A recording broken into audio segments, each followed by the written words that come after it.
Hello, everyone. Welcome to Elevate Leadership Insights Unveiled, your go to podcast for quick, impactful insights on leadership, tailored specifically for business students and aspiring entrepreneurs. In this podcast, we got straight to chase and delivering concise yet powerful guidance on mastering essential leadership skills. We are going to feature engaging discussions, real life stories, and actionable strategies with one and only Robin Furby, who is professor at Capilano University with more than 35 years of experience in this industry. And guess what? He is going to empower us on the leadership journey. So, let's get started. Good morning, guys. We are here for recording of a podcast, which is Elevate. Like it's an entrepreneurial guide for everyone to start their business and have a little bit of idea what leadership looks like. So I am Nishiv Malhotra and my co-host Prince are here for this discussion, and we have invited our guest, Mr. Furby Robin. Hi, Furby. Good morning. Thanks for inviting me. It's good to be here. Yeah. Just one thing before we start. I have gone through Robin's LinkedIn profile, and it was like a best example for the one who should be a leader himself, and he can guide everyone according to that. So for Robin, I was going through your profile, and I got to know that you have your MSc in tourism, right? Mm-hmm. What was your experience with that? Like while doing your BA in tourism and MSc in tourism, what was your experience about that? I think that through high school and the various jobs that I had done were all in the hospitality and tourism industry. And the reason that I did an undergraduate degree in tourism and business was because tourism and travel and hospitality were passionate sort of subjects for me. There were things that I understood, there were countries that I wanted to visit, and it kind of made sense that I could learn about how to do business, but also tie that in with the opportunity to work and live and sort of do things in different countries. And so that's where it started. And then when I went on to do my master's degree, I had become very interested in understanding and researching and learning more about why people do what they do. Why do we go on vacation to certain destinations? Why do we eat certain foods? Why are we comfortable in certain environments? And I began to look very much more at the leisure environment, the different destinations that people go to, the different types of holidays. And that became sort of the focus for doing my master's degree, was to learn more about understanding people and why they do what they do, and then applying that to the tourism and leisure industry. Okay, just connecting with the point, like I have gone through your profile. I got to know that you were in organizing committee meeting in Vancouver Olympics 2010 and the Paralympics. What was your experience with that? Yeah, so I moved to Canada in 2006, and I had been a university instructor in the UK previous to that. And having arrived in Canada, it wasn't easy to get a full-time job. You have to work a little bit here and a little bit there. And so I did a number of different jobs. I worked in a number of small private colleges for a little while teaching. I worked for a tour guiding company. I worked for catering companies. And in 2008, I was looking for another opportunity, and I knew that the Vancouver Olympics were coming. And so I just went on their website, and they were looking for lots and lots of different people with different skills and different positions. And I saw one that said training specialist, and I was like, well, I've been a teacher, I've worked in the service and hospitality industry for many years. I'll look at the job description, and it looked like it was something that I might be able to do, and so I applied. and I got an interview. And so I was really thrilled when they had said that we would like you to join our team. And so I spent the best part of 2 years working as a training specialist for the Vancouver Olympic and Paralympic Games, designing and teaching and facilitating what it would be a volunteer and to be a staff member during the Olympic Games. We ended up hiring, if you like, or selecting close to 20,000 volunteers to take part in our Olympic and Paralympic Games, and it was part of my responsibility to design the training programs and get them ready for their experience. Life-changing, Nishiv, really is how I would describe it. It was a great experience to work on a team like that for 2 years.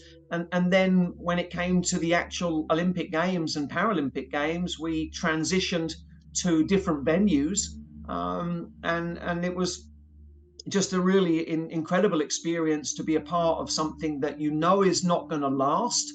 So make the very most of the opportunity while you can. And so, yeah, it was something that I look back on. Can't believe it's 14 years ago now already, but I look back on with a lot of fond memories of having a wonderful time. So, Robin, as a team, we have decided some questions that would be great enough for aspiring leaders, just like new businessmen or just the current business students who want to get an idea about leadership. And me as a host, Prince as a co-host, and our members, Christine, Keyur, and Nitika, has decided few questions that would be helpful for them. So I just need your idea about what you think. Like as you mentioned that you were a part of different teams at different times earlier. So was it challenging as a beginner or was that good? What was your experience about it and how can one as a beginner get towards these challenges and cope up with this or even grow through this? So yeah, I just want to know your views.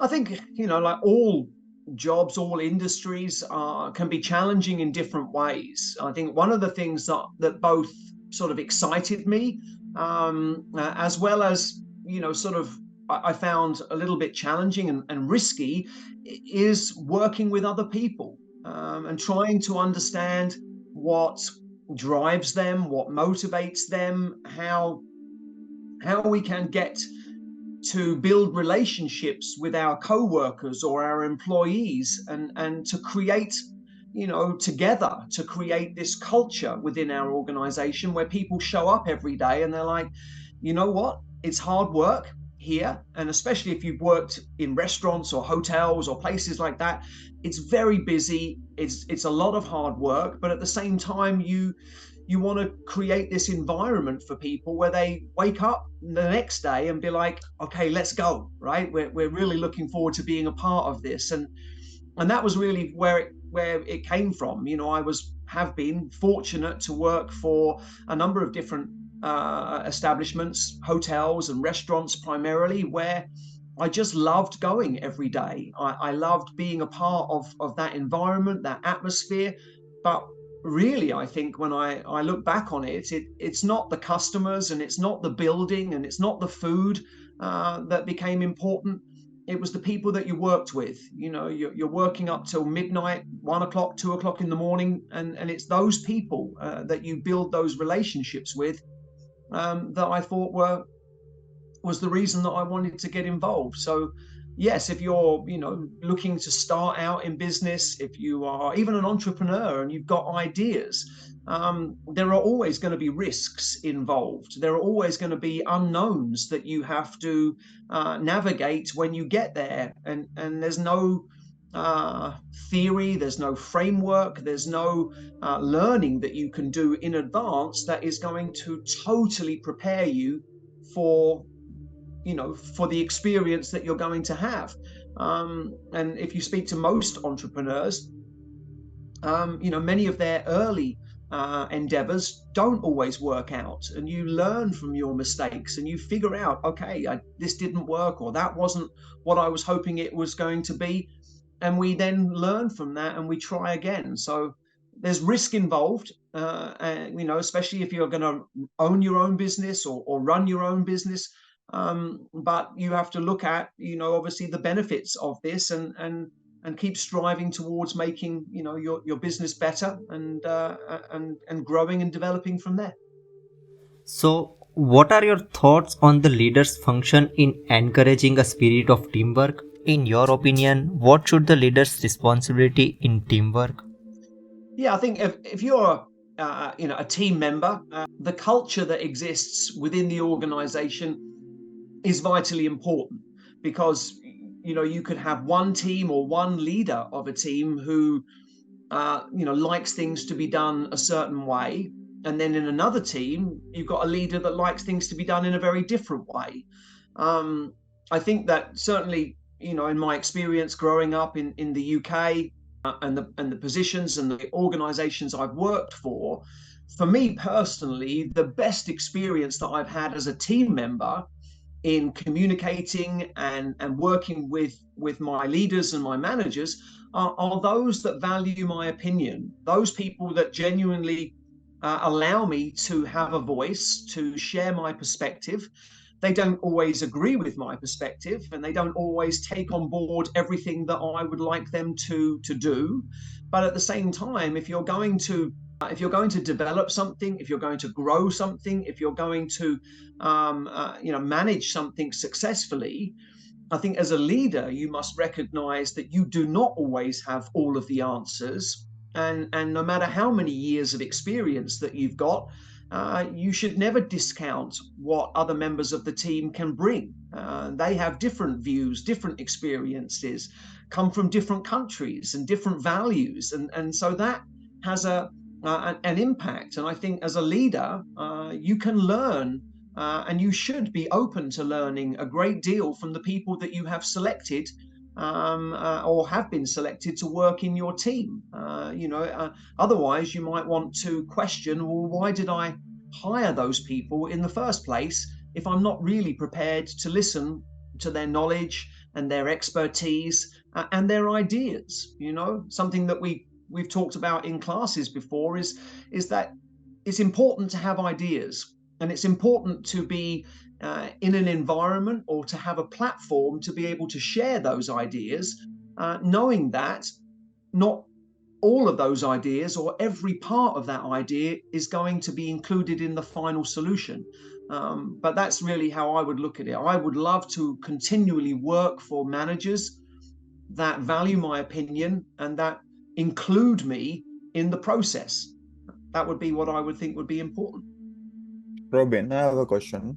How important is the value of trust in leadership? Like, as a team member, should you absolutely trust your leader, or should you have some suspicion, or would you agree that you have to trust your leader to achieve the goal sometimes? Yeah, that's a great question, Prince. Trust, for me, trust is something that you earn, and not something that you can demand of anybody. If you are a new employee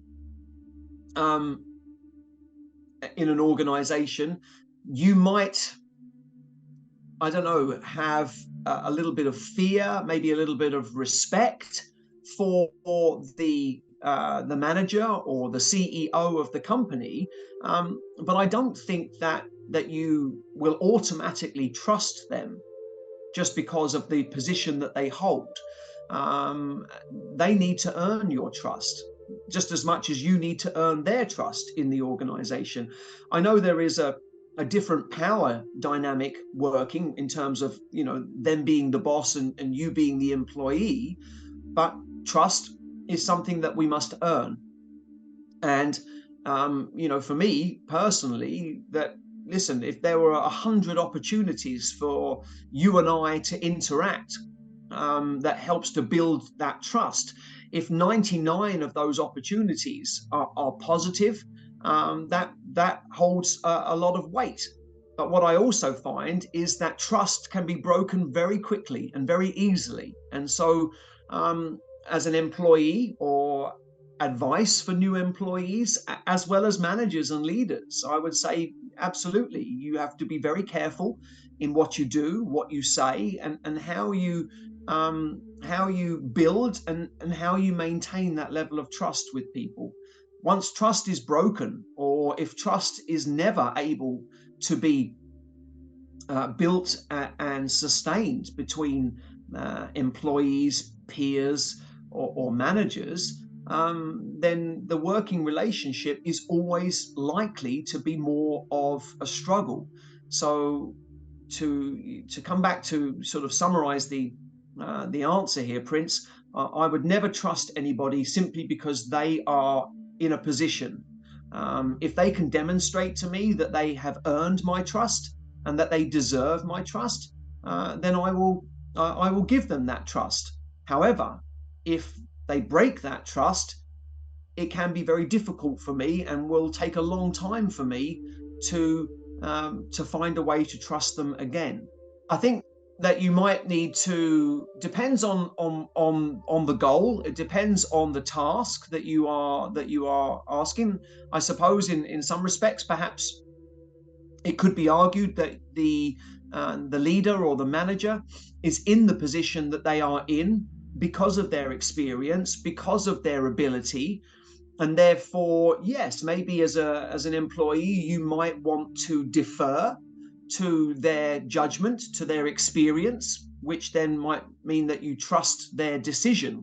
But as I was talking with Nishiv earlier, I think that if you are going to trust their decision, it doesn't mean that you don't get a say and that you don't get to put in your ideas and your thoughts as well. So for me, I would say yes, you can, and maybe you should trust your manager, but it doesn't mean that you should do that blindly in terms of go ahead, make your decision. You're older than me, you're more experienced than me, therefore I have to trust you, because ultimately they may not be right. So yeah, I think you have to be careful with regards to just trusting people based on the position that they hold. I think that you should be cautious of that, and if you are in an environment where you are forced to accept decisions that you have not really had an opportunity to be involved in, that would be a bit of a red flag for me in terms of the person that I was working for. And you also mentioned that it does take time to build that trust. So let's say we have group projects in our classes, and sometimes we have to make a leader in those group projects. So how do we trust a person in such a short time? Yeah, I mean that's a challenge as it is. How do we trust someone in such a short time? I think that without having necessarily sometimes the opportunity for them to be able to demonstrate to you the successes that they have had in previous projects, it becomes more about the relationship building that you have. As you're talking about, Prince, in peer-based relationships, like students, where nobody has any real authority over anybody else, it becomes then the power of the relationship that you build, right? So if you and I were working in a team, or yourself and Nishiv and myself were all working in a team, right? It would become for me, it would become the importance of the relationship that the three of us have together, that would help me to understand whether I can trust you and you can trust me. If you select a project leader and they are not living up to the responsibilities of managing the project effectively, then I think that you have a responsibility as a team member who is also going to be impacted and affected by the outcome. You have a responsibility to say something and to talk to them about your about the way in which you feel about their leadership and about the way that they're managing a project. So, because once you get to the end result, it's too late. If you go back to them afterwards and say, well, I didn't like this, or you didn't really do that very well, or this was very unclear to me, but the result has already happened, it's too late. So I think that build the relationship, and hopefully it's a positive relationship that you're able to build. but don't be frightened to call a meeting and say, I think we need to talk about what's going on in our team, because we're not having a good time. We're not working very well together. And I think we need to talk about that. And as a team member, like I said to Nishiv earlier, I think that you should have every right to be able to question your leader and your manager. It comes down to perhaps the tone of voice that you use when you're questioning them. If it becomes very accusation or accusatory, in terms of like, you're not doing this and you're not doing that, that then puts pressure on people, and rather than opening up and discussing, they tend to close up more. And so everything for me is about the relationship that we have. If I can talk freely with you and you feel that you can talk freely with me, we can build a strong relationship which can overcome any of the challenges that we might face with regard to leadership. So I think one of the questions that I discussed with Christine will work here. So Christine, can you ask the same question to Robin, as it will be great enough? Yeah, because as you know, I'm in your leadership class. So as a person who's like not used to being a leader, and I have no choice but to take the leader role, because as we practice, as we try to be like a good team, we notice like when my team members try to be a leader, it is not effective. And I want to know like some advice that you can give me to be an effective leader to someone who's not used to. Yeah, it's a good question, Christine. I think, as you'd said, if you are, in this particular course, that the leadership course, and then you are expected to be a leader, but you feel that maybe you don't have enough experience, and also the pressure sometimes that you feel around, your fellow students to appear to be something that you're not, right? And like I'm, nearly 49 years old, and so I've been in industry and I've been in circumstances for many years where I have been able to learn and to grow and to sometimes fail as well. And so I do understand how frightening it probably can be for students when they are put into a position where they're now expected to lead, but don't have the necessary sort of experience in order to do so. But I think that one thing I would perhaps give you as advice, Christine, is to remember that when you are in college or university and in a course like this, you are not expected to have all the answers. I know sometimes, when you are in a leadership position, you often feel that perhaps your employees are kind of looking up at you, right? And they're like, tell me the answers, tell me how to do this. I want to learn from you. Whereas when you're a student and you're developing these skills, this is what this class is really for, is not that you come in and you can say, hey, I'm super successful, right? This is what I'm going to do. This is my leadership style, and I'm going to do this, this, this. What this course is really designed to do is to be able to maybe put your hands up sometimes, right? And say to your teammates, I don't know what to do here, right? I know I'm the project leader, but I don't know what to do. And perhaps I would actually like to ask for your input and your advice. What would you do here? And maybe then when you talk with your teammates, Nishiv and Prince and Nitika, they might be like, we don't know what to do either, right? Because we're all new to this. And I think that sometimes sharing your fears and sharing your anxiety with your teammates can take the pressure off you, because then you could ask them, okay, if I don't know how to do this and maybe you don't know how to do this, perhaps we could talk together to figure out how we do this together. So being the leader, as I've mentioned, isn't always about being right, and it isn't always about taking the responsibility and the authority to make the final decision. Being a leader is assessing the situation, the circumstance, the environment that you're in, and making decisions based on what's best for the team and what's best for the project. And that might be as I said, holding your hands up and saying, I don't know what to do here, and I need to defer to the rest of the team or discuss with the rest of the team what they think we should do and how they think we should proceed. And I think that that is just as much an indicator of being a good leader as it is, sort of taking on the authority and making all the decisions yourself. And if not perhaps more important. And I think that that will also endear you more to your teammates as well. If they say, you know what, Christine, I appreciate the fact that rather than making a decision based on the fact that you felt that you had to, we genuinely appreciate that you said, I don't know what to do here. I'm not sure. And I would like your help and your input so that we can make a team-based decision on which way to move forward.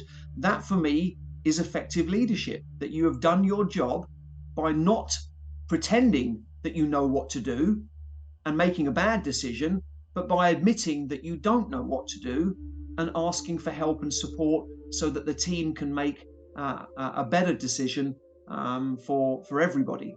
That's what I think is effective leadership. So yesterday we were reading about approaches like competing and collaborating. So let's say one person in a group has a competing approach. So how can the other people have, let's say, collaborating or compromising approach? Because it won't match up with the competing person. He would always want his own way. Yeah, I mean that's an excellent question, Prince, because I think that when we, when in academics, when you discuss theoretical models, right, it says that in this situation you're going to do this, and in this situation you should do that.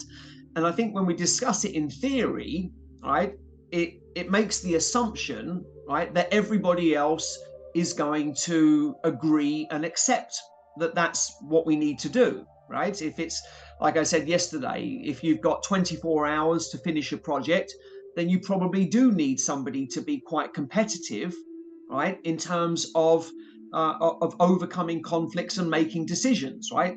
Taking control and saying this is what we need to do. But I do recognize that if you were the leader, Prince, and you had to step in and say this is what we're going to do and this is how we're going to do it because we've only got 24 hours left, I do recognize that the other team members are not automatically going to agree to that and accept that. And so when I'm answering your question, right, is, if I'm being honest, it's not easy, right? But, that's when you have to, perhaps as the leader, right, make the decision as to, do I include everybody in the decision-making process, right? Do I tell them what the decision is going to be so that they can at least understand it and then go ahead and make the decision? Or do I just make the decision on my own? And so if you're using a very competitive style to make decisions or to overcome challenges or conflicts within your team, I do know that some of your teammates are probably not going to be super happy about that. But at the end of the day, I think that you have to look at things from the perspective. I talked a little bit about somebody called Ken Blanchard yesterday and his theories on situational leadership, right? And so if you are using a competitive style just because that's what you always do, regardless of the circumstance and the situation, then I think maybe your teammates probably do have a right to be a little bit upset by that, right? But if the circumstances warrant you using that particular style of leadership or that particular style of managing a conflict or making a decision, then you must explain that to your team, right? I'm not saying they're always going to be happy about it, but at the end of the day, you've got two choices. When you've got 10 hours, 12 hours left in a project, you've got two choices to make. One, we do it this way and we complete the project. Or two, we sit around and we continue to collaborate or compromise or discuss, and there is a real situation here where we might not complete the project or we might not get it done. right? And so as a leader, perhaps as time starts to become quite tight, you have to take control a little bit more, and recognize that people are not necessarily going to be happy with you. And that's one of the responsibilities of being a leader is that you cannot please everybody all of the time. You just can't. And at times, given the circumstance, the situation, the time frame that you're in, sometimes you have to make hard decisions, and accept the responsibility of that, and accept that people are not going to agree with you, and sometimes are going to be a little bit upset with you.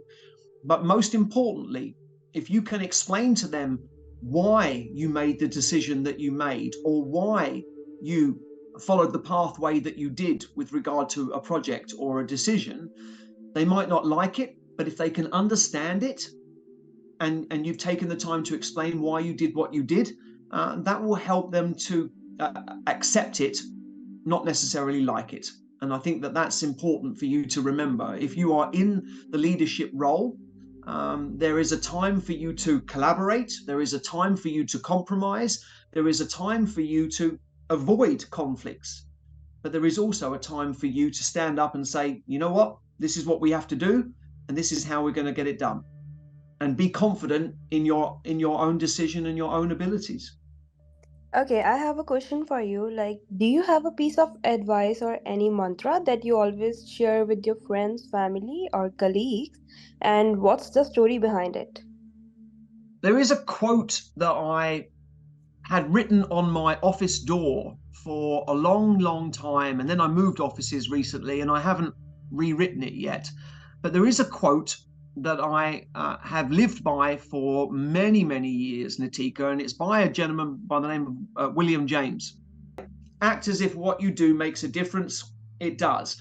And what I mean by that, it really is that, it doesn't matter whether you do good things or whether you do bad things, whether you put 100% in or you only put 30% in. What you do makes a difference. What you do matters.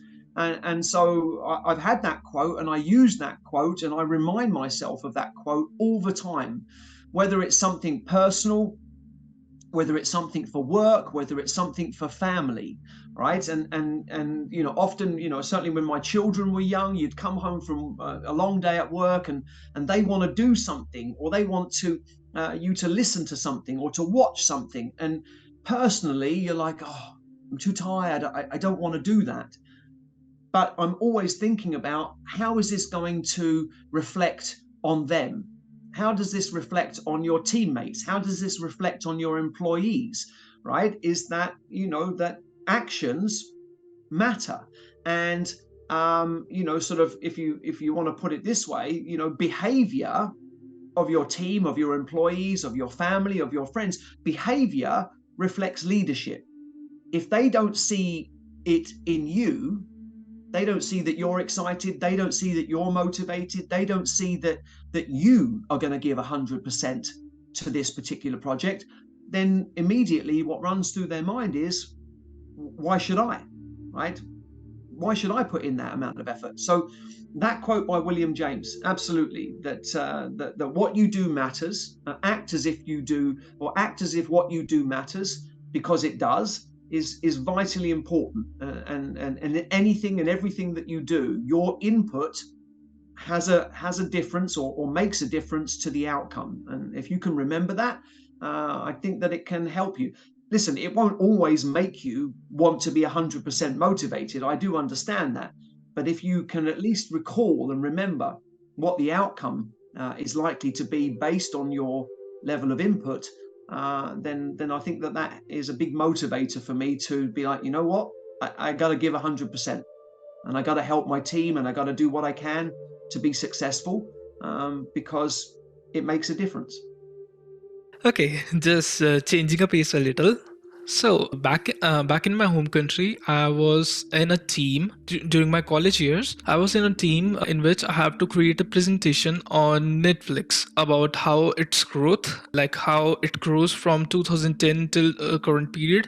What was their uses, and what were their decisions while they were in the lockdown period, like in COVID-19, and what was their SWOT analysis. So I was a team leader over there.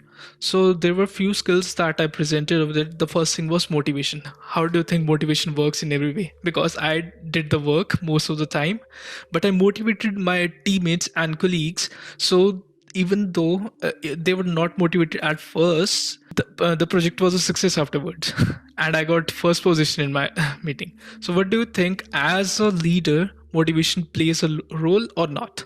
Well, yes, I think in everything that we do, we have to look at how motivated we are likely to be in anything. Now, listen, it could be anything that you like, Nishiv, right? If you taking the dog for a walk, for example, right? If it's raining and it's cold, my motivation to want to take the dog for a walk is not particularly strong. Whereas if it's a beautiful summer's morning and it's nice and warm, the motivation is often much greater. So there's motivation in everything that we do, and we have to then decide sort of how motivated we're going to be on this. And I think sometimes as a leader, your job, if you like, or your main responsibility is to be able to provide your employees or your other team members with a sense of purpose, right? What is it that we're trying to achieve here? What also is the likely outcome or the reward that we're going to get, right? So if you want me to work hard on something, you probably want to, certainly for me at least, you probably want to be able to explain what the outcome and what the likely reward is going to be. Because when I understand what it is that we're trying to achieve, and I understand what the payoff is likely to be at the end of it, then I can come back to you and I could say, well, Nishiv, now I know what's at stake and what we are trying to achieve. Now I can decide, or I can sort of put together my thoughts on how motivated I'm going to be in order to help be successful in this. I also find, again, being a relationship based individual, that when I look at the people that I'm working with, right, I find that there is this intrinsic motivation in me that says, if I'm working with Nishiv, if I'm working with Prince, if I'm working with, Christine and Nitika, I don't want to let them down, right? I don't want to be the person that doesn't give their full 100% to this project, because it's going to let them down, and it's going to, sort of contributes to a negative environment, and I don't want that. So you have to recognize in each of the people that you are working with that what motivates them is going to be somewhat different from the next person.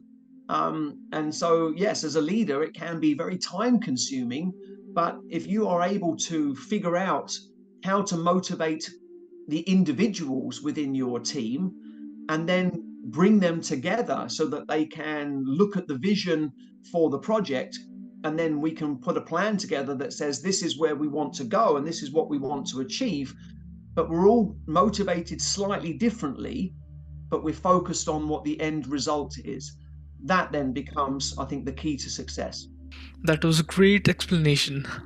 That was a lovely explanation, actually. Oh, there are just few questions that are in my mind.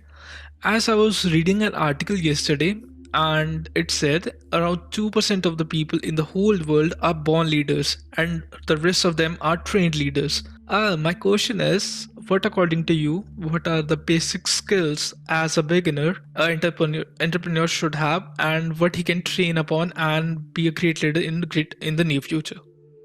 It's a tough question, actually, Nishiv, because I think that I probably would not see myself as one of those 2% that was born in to be a leader. And so I don't know, and I can't tell you precisely, what is it about those 2%, right, that it just comes natural to them. I think that for me, leadership and everything that I've done and I've been involved in has been a learning experience. And I think that wherever you are today, for me, is as a result of those previous experiences. Now, that could be, starting in your family, in your home life, when you go to, to kindergarten or to primary school or elementary school. And then those experiences, all of those experiences from when you are very little to where you are right now, have an influence on your behavior. I think maybe as an entrepreneur, you have to learn, I think, how to spot opportunities. That's what entrepreneurs are looking for, is a gap in the market. And I don't think that is necessarily something that you are born with. I think that it can be a skill that you learn, and it can be an thing.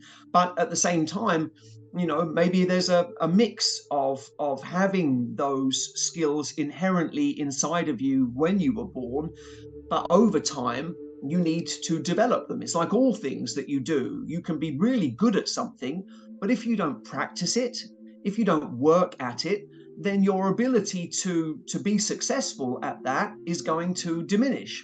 So no matter how good you are or how many natural skills that you have to work at them, you have to practice them. And I think beyond your, what the things that you do precisely, it is opening yourself up to what others have done, being guided, having a mentor, having somebody that you can throw ideas at and ask questions of, and they may be able to give you some guidance or some help, or maybe some things to think about before you make decisions on whether you're going to start a new business or grow an existing business. So I think that there are certain things that you have to be responsible for as an individual, but it doesn't mean that you can't take advice and that you shouldn't take advice. And I think probably the most successful people have a good sense of intuition about what they think might work and what might not work, but at the same time have taken into account and asked for help and advice when they need it, and have probably changed their minds or adjusted their thought process as a result of listening to other people's perspectives. And sometimes, as you say, sometimes stepping back from the situation and saying, hang on a minute, let's think about this a little bit more. Let's think about it from a different perspective, right? In terms of that, can be very useful in terms of sort of looking at maybe more of a more holistic picture, rather than just your perspective or your narrow view on things. So yeah, that's what I would think would be an important aspect of how you can continue to be successful. So, Robin, I would like to ask my final question for today before we wrap up this podcast. And this is a question that I don't really expect an answer. I don't know what to expect, but I do look forward Okay. to learning something new. So, what is your perspective on leadership? How do you look at it? Yeah, that's a big question. That to answer. What's my perspective on leadership? As I mentioned a little bit earlier in the podcast, I'm nearly 49 years old, Nishiv, Prince, and so I think that perhaps my perspective on leadership is that I'm always learning. I'm always learning, and one of the joys of being a teacher is that perhaps part of my job is to facilitate learning. I cannot force you to learn. I cannot make you want to learn something, but as a facilitator, my job is to help you to learn. My job is to create the opportunity for you to learn, to embrace, to argue with me. You don't always have to agree with everything that I say and that I bring, because I can't know everything. And sometimes I think, as teachers or certainly as students, we might expect our teachers to know everything. So if we're talking about the philosophy on leadership, is that to be a good leader, I think you always have to be open to learning yourself. right? And accepting that you are not always going to be right, and that you're not always going to have all of the answers. And I think that that should be the philosophy on how to be a good leader, is that know when to make the decisions, but know when to step back and allow others to be involved in making those decisions. Yeah, that was a great answer, and that was a great question, Prince. So, just by wrapping up, we discussed mostly everything that is covered in the leadership, and that was a great experience talking to you, Robin. How was your experience about it? Oh, it's fantastic. Thank you very much. I appreciate the questions. I appreciate the certainly seems like the time and effort that you've put into preparing Mm. for this. It was a great experience, and I hope that the answers that I've given have been valuable for you. And I've genuinely enjoyed being here today. Thank you very much. Thank you so much. And listeners, that was a great experience. If you have any doubts, you can let us know in the comment section below. And if you want some personal questions, I'll ask Robin and make a podcast again if you want. Yeah, I'll be happy So, to come back if there's more questions that come up. yeah. So it was a great experience. And thank you, Robin, for joining in this podcast today. Okay. Thank you, Nishiv. Thank you, Christine, Prince, and Nitika. It was nice to be with you today. Thank you so much. Take care. Have a great day ahead. And hopefully we'll meet you the next day in the class. We'll see you next week for sure. Okay. Take Bye-bye. care. Bye, Bye-bye. guys.